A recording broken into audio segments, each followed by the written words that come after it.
le temps imparti ne me permet pas de faire la présentation ici de l'historique de l'EPC en France.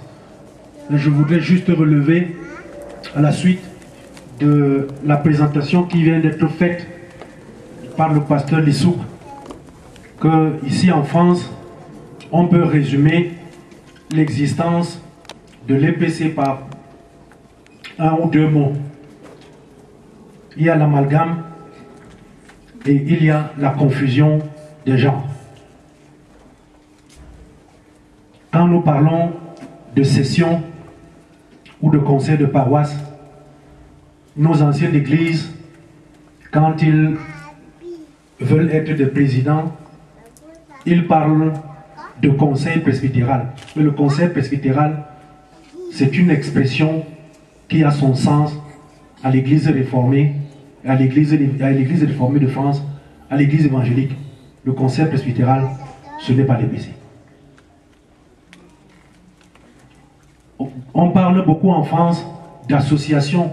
Je remercie le pasteur Lissou qui précise qu'à l'EPC, ce que nous avons comme association reconnue, c'est la JAPé, c'est l'ACF, c'est l'ACH, c'est l'acte EBK. Mais en France, j'ai ici une demande que j'ai adressée à toutes les préfectures de France. Il y a eu 39 déclarations d'associations des personnes qui se réclament de l'EPC. Et quand ils écrivent association cultuelle, Église presbytérienne camerounaise en France, association cultuelle. D'abord pour juste informer ceux qui ne le savent pas. Une association cultuelle en France l'est. On est cultuel si on remplit l'une des deux conditions, au moins les suivantes. La première condition, c'est que la préfecture de police vous donne l'autorisation de délivrer des reçus fiscaux à vos membres. C'est la préfecture de police qui donne cette autorisation. Or, il faut un minimum de 3 ans d'exercice comme association avec dépôt chaque fin d'année de vos comptes financiers. Qu'on voit qu'il y a de la transparence avant que la préfecture de police, après examen, on va fouiller jusque dans vos petits souliers avant de vous donner l'autorisation de donner des reçus fiscaux à vos membres. Si vous n'avez donc pas cette autorisation, il vous reste l'autre possibilité en tant qu'association. Vous déclarez votre pasteur à la CAVIMAC, qui est la Caisse d'assurance maladie invalidité vieillesse culte. Or, quand vous déposez cette demande là-bas, la CAVIMAC renvoie cette demande à la préfecture de police. Seule la préfecture peut donner son accord. Et si elle donne son accord, à ce moment-là, vous avez un pasteur et à ce moment-là, vous êtes une association culturelle.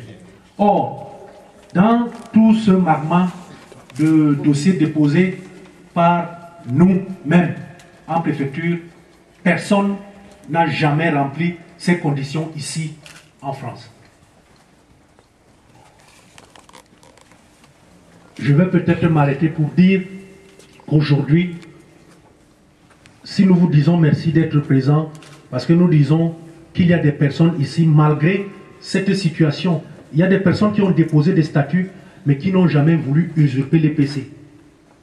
Qui ont déposé parce que, considérant le contexte, elles ont voulu, ces personnes-là, juste être en règle avec la réglementation, mais elles savent rester soumises à l'église presbytérienne camerounaise. Et ces personnes-là, nous les connaissons.